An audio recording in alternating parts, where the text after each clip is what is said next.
Mabuhay Pilipinas! Maligayang pagbabalik dito sa aking channel, pero kung bago ka lang, pasuyo ng like and subscribe. Salamat agad. Patuloy po nating nararamdaman ang epekto nitong malakas na bagyong Karina. So mga kababayan, dahil sa patuloy na pagbuhos ng ulan, ang ating mga dam ay tumataas po ang water level. Kasama na po dyan dito yung Angat, Ipo, Lamesa, Ambuklao, Binga, San Roque, Pantabangan, Magat at Kaliraya. Samantalang kasabay din po ng pagtaas ng level ng tubig, naapektuhan din po yung water level po dito sa bandang Marikina. Kaya nabahala po ang ilang mga mamamayan na nakatira malapit dyan dahil ang taas nga po ng level ng tubig. So mga kababayan, dahil sa epekto ng malakas na pagbuhos ng ulan, naka-red warning po dito sa Metro Manila, Rizal, Bataan, Pampanga at Bulacan. Kaya kung ang taas na po ng tubig,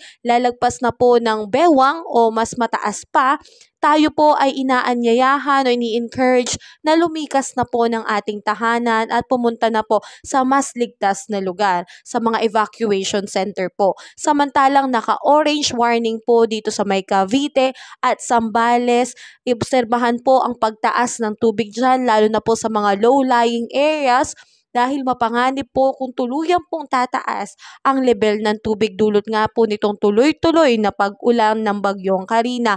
At naka-yellow warning naman po dito sa lugar ng Laguna, Batangas, Tarlac, and portion of Quezon. Maging alerto po tayo sa mga biglaang pagbaha, mga kababayan. Samantalang dahil nga po sa matinding buhos ng pag-ulan nitong bagyong Karina, nasa signal number 2 pa rin po ang lugar ng Batanes. Samantalang nasa signal number 1 naman po dito po sa may Babuyan Island, the northern portion of mainland Cagayan, kasama ang Claveria, Santa Pracedes, Sanchez Mira, Pamplona, Abulog, Balisteros, Apari, Camalanugan, Bugay, Santa Teresa, Santa Ana, Gonzaga, and the northern portion po of Ilocos Norte, kasama ang Burgos, Bangay, Pagudbud, Bulaneg at kasama rin po ang lugar ng Adams. So mga kababayan, dahil po sa epekto nitong bagyong Karina,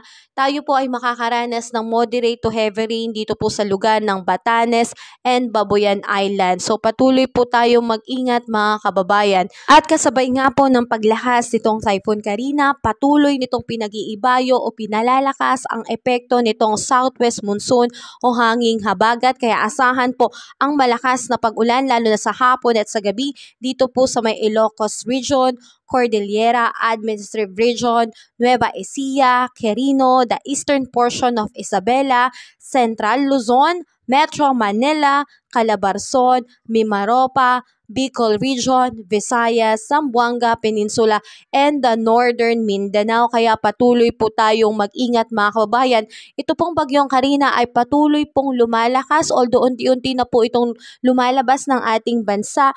Pero sa paglakas nito at lalong dala ng buhos ng ulan, ito po ay nagdadala ng malaking kapinsalaan o abala po sa ating bansa, lalo na po sa ating mga mamamayan na nahihirapang pumasok ng trabaho o kaya ng paaralan. So patuloy po nating antabayanan ito pong galaw ng bagyong Karina, dahil kung patuloy po itong magpapalakas o lalakas, ito po ay magiging ganap na super typhoon na wag nawa mangyari ito mga kababayan. Kaya patuloy po tayong maging updated sa ating ulat panahon para palagi po tayong alert at handa sa kung anumang mangyayaring pagbabago o update dito sa bagyong Karina. Kabayan, kung nakatulong sa iyo ang video na to, huwag mo namang kalimutang mag-like and subscribe at pasuyo na rin po, pahit na rin po ng notification bell para updated ka sa mga susunod ko pang weather update. Muli, maraming salamat, ingat, God bless po, kabayan.